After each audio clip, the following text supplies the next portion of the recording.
نحمدہ و نصلی علی رسولہ الکریم، اما بعد۔ ترجمے والے قرآن پاک کا صفحہ نمبر 1050، 28واں پارہ، سورہ تحریم، پہلا رکوع، آیت نمبر 6 اور 7۔ اعوذ باللہ من الشیطان الرجیم، بسم اللہ الرحمن الرحیم۔ یا ایہا الذین آمنوا قوا انفسکم وأهليكم نارا وقودها الناس والحجارة عليها ملائكة غلاظ شداد لا يعصون الله ما أمرهم ويفعلون ما يؤمرون يا أيها الذين كفروا لا تعتذروا اليوم إنما تجزون ما كنتم تعملون۔ ان آیات میں اس بات کا تذکرہ ہے کہ ہر مسلمان بلکہ ہر انسان اپنے آپ کو بھی دوزخ کی آگ سے بچائے اور اپنے گھر والوں کو بھی بچائے، سمجھا کر، ڈرا کر، پیار سے، مار سے، جس طرح بھی ہو سکے ان کو سچا پکا مسلمان بنانے کی فکر کرے، ان کے عقیدوں کی فکر کرے، ان کے عقیدے صحیح ہوں، درست ہوں۔ آج کل الحاد بہت ہے، بے دینی بہت ہے، نظریاتی خرابی بھی بہت ہے، عصری تعلیمی اداروں میں بہت زیادہ الحاد پھیل رہا ہے، نظریاتی خرابی پھیل رہی ہے، دین کے بنیادی عقیدے ہی سرے سے ختم ہوتے جا رہے ہیں۔ تو اس لیے انسان کو چاہیے کہ اپنے بھی اور اپنے گھر والوں کے لیے بھی فکر کرے کہ عقیدے کیسے ٹھیک ہوں گے، عمل کیسے ٹھیک ہوں گے، اخلاق کیسے سنوریں گے، اور اس کا بہترین طریقہ دینی تعلیم ہے، بہترین طریقہ۔ اور گھر میں اس کی تعلیم ہو سکتی ہے کسی مستند عالم کے مشورے سے، 2-4 کتابوں کی گھر میں تعلیم شروع کر لیں، اس میں عقائد کی باتیں، عقائد کی کتاب بھی شامل ہو، مسائل کی بھی شامل ہو، اخلاقیات کی بھی شامل ہو، آداب کی بھی شامل ہو۔ اس کی روزانہ 5-5 منٹ یا 3-3 منٹ 4-5 کتابوں کی تعلیم ہوتی رہے، 15 منٹ تعلیم ہو، سارے سنیں، بچپن سے باتیں ان کے ذہن میں بیٹھیں تو وہ انشاءاللہ پھر اس پر پکے رہیں گے۔ اور ہر انسان جو ہے وہ ذمہ دار ہے، اور جو کچھ اس کے ماتحت ہے اس کی اس سے پوچھو گی۔ اگر گھر والا ہے تو بیوی بچے ماتحت ہیں، اور نہیں اگر اکیلا ہے تو کم از کم اس کے اپنے اعضاء تو اس کے ماتحت ہیں، اس سے پوچھو گی ان کے بارے میں۔ اور یہ بھی آیا کہ بھئی بچہ 7 سال کا ہو جائے تو اس کو نماز کا ہو، اور جب 10 سال کا ہو جائے تو اگر پھر بھی نماز نہیں پڑھتا تو پٹائی کرو۔ ابھی نماز فرض نہیں ہوئی لیکن عادت بنانے کے لیے پٹائی کرو۔ تو اس سے معلوم ہوا کہ جو فرائض ہیں ان کی عادت پہلے سے بنانی چاہیے، اور اس عادت میں اگر وہ سستی کریں 10 سال کا ہونے پر اس پہ پٹائی بھی کرنی چاہیے۔ روزہ رکھوائیں تھوڑا تھوڑا، کبھی کبھی سردیوں میں رکھوا لیں، لیکن جب 10 سال کا ہو جائے تو اب اس کو ذرا زیادہ ترغیب دیں تاکہ روزے فرض ہونے سے پہلے وہ اس کا عادی ہو جائے۔ بچے کو آج کل لوگ پیدا ہوتے ہی اسکول بھیج دیتے ہیں، یہ بالکل غلط ہے۔ اس کا بچپن بالکل ہی ختم ہو جاتا ہے۔ اس کو کھیلنے دیں کچھ عمر تک، لیکن ساتھ ساتھ اس کو کچھ وقت کے لیے بٹھانا بھی شروع کریں۔ 3-4 سال کا ہو جائے تو اس کو آدھے گھنٹے کے لیے پڑھنے بٹھانا شروع کریں تاکہ اس کو یہ پتہ ہو کہ میں نے پڑھنا ہے، اور اس کا ذہن بنے۔ باقی وقت کھیلے لیکن یہ وقت اس کا پڑھنے کا ہو، اس میں آدھا گھنٹہ، پونا گھنٹہ، گھنٹہ وہ پڑھنے کے لیے بیٹھے، اس میں قاعدہ پڑھ لے، کچھ بھی پڑھ لے، لکھ لے، جو بھی کر لے، لیکن آہستہ اس کو عادت بنائے۔ پھر جب عمر 7 سال کی ہو جائے تو پھر باقاعدہ اس کو پڑھنے میں لگا دیں۔ 7 سال کی عمر تک بچے کو کھیلنے دینا چاہیے۔ اور یہ بھی ہے حدیث شریف میں کہ بچے 10 سال کے ہو جائیں تو ان کو علیحدہ سلاؤ، ان کے بستر الگ کر دو، یعنی بستر 2 لحاظ سے الگ کرنے ہیں۔ ایک تو یہ کہ بیٹا اب ماں کے ساتھ نہیں سوئے گا اور بیٹی باپ کے ساتھ نہیں سوئے گی۔ بیٹا 10 سال کا ہو جائے، بلکہ اس سے بھی پہلے اس کو علیحدہ کر دیں، اور بیٹی بھی 7 سال کی ہو جائے تو وہ اس کو باپ سے علیحدہ سلائیں، اب وہ باپ کے ساتھ نہ سوئے۔ پھر اسی طرح دو بھائی بھی جب 10 سال کے ہو جائیں تو وہ دونوں اکٹھے ایک چارپائی پہ ایک بستر میں ایک رضائی میں نہ سوئیں، ان کے بستر بھی الگ الگ ہوں۔ بہن بھائی بھی پہلے الگ ہو جائیں، یعنی وہ تو 6-7 سال کے ہیں تو ان کو علیحدہ علیحدہ سلائیں، اور 10 سال کے ہو جائیں تو لڑکوں کو بھی الگ الگ سلائیں۔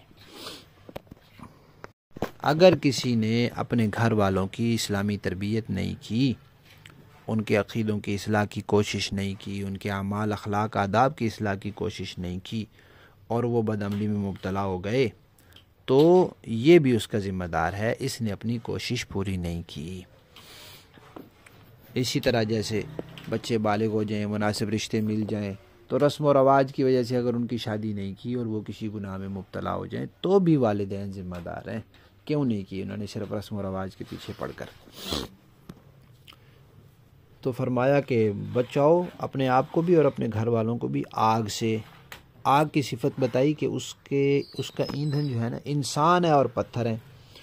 پتھر ایک تو وہ گندک کے پتھروں کے بارے میں آتا ہے کہ وہ ایندھن کا کام کرتے ہیں، جیسے کوئلہ بھڑکاتا ہے تو وہ بھی بھڑکائیں گے آگ کو، اور ایک آتا ہے کہ یہ جو مشرکین جن بتوں کی پوجا کرتے تھے، ان مشرکین کی حسرت کو بڑھانے کے لیے اور ان بتوں کی بے بسی کو بڑھانے کے لیے ان کو بھی آگ میں ڈالا جائے گا۔ پھر فرمایا کہ وہ جو آگ ہے، اس آگ پر اللہ نے ایسے فرشتے مقرر کر رکھے ہیں کہ ان کے دل بھی سخت ہیں، ان کو کسی پر ترس نہیں آئے گا۔ کوئی چیخ و پکار کرے، ہائے وائے کرے، کسی کی حالت دیکھ کر، کسی کی آوازیں چیخنا پکارنا سن کر ان کو کوئی ترس نہیں آئے گا، اور ان کی کارروائی بھی بڑی سخت ہے، یعنی وہ جو سزا دیں گے، جو تکلیف پہنچائیں گے، وہ بھی بڑی سخت ہے۔ 2 لفظ بولے ان کے لیے، غلاظن اور شدادن۔ تو ایک کا معنی دل سخت اور ایک کا معنی کاروائی سخت، یا ایک کا معنی مضبوط اور ایک کا معنی سخت ہے۔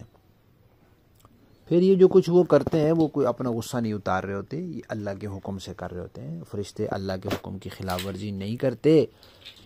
دونوں پہلو سے بات کی کہ اللہ کے حکم کی خلاف ورزی نہیں کرتے، اور جو اللہ کہتے ہیں وہ کرتے ہی کرتے ہیں، یعنی جو کہا وہ کرنا ہے اور اس کے خلاف نہیں کرنا۔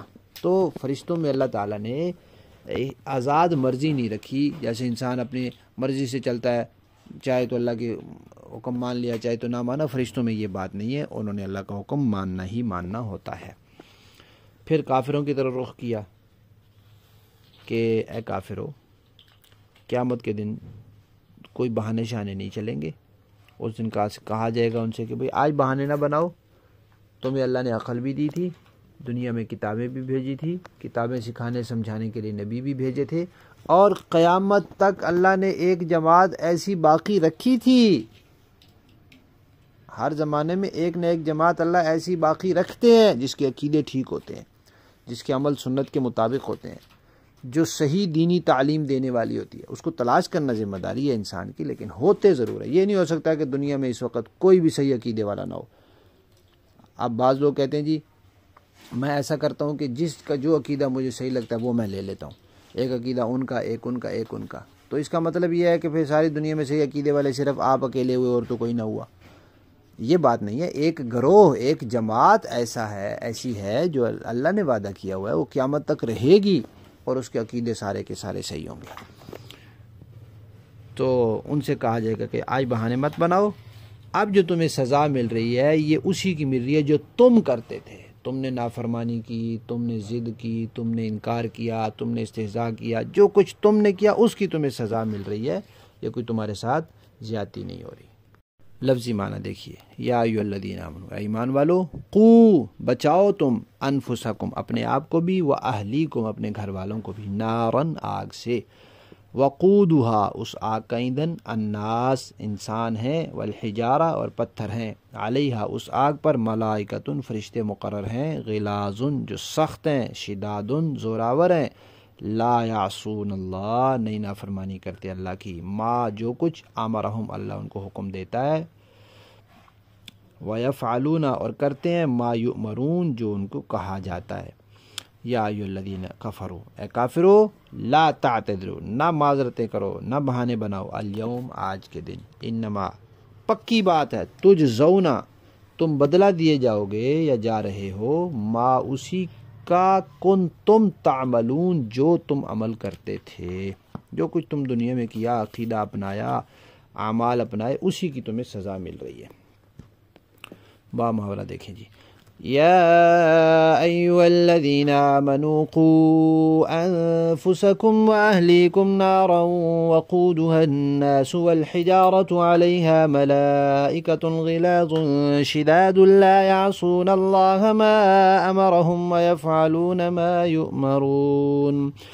اے ایمان والو، اپنے آپ کو اور اپنے گھر والوں کو اس آگ سے بچاؤ جس کا ایندھن انسان اور پتھر ہوں گے، اس پر سخت کڑے مزاج کے فرشتے مقرر ہیں جو اللہ کے حکم میں کسی حکم میں اس کی نافرمانی نہیں کرتے اور وہی کرتے ہیں جس کا انہیں حکم دیا جاتا ہے۔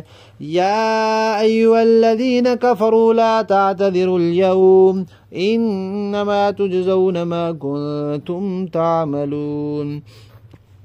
اے کفر اختیار کرنے والو، آج معذرتیں پیش مت کرو، تمہیں انہی اعمال کا بدلہ دیا جا رہا ہے جو تم کیا کرتے تھے۔ صدق اللہ العظیم۔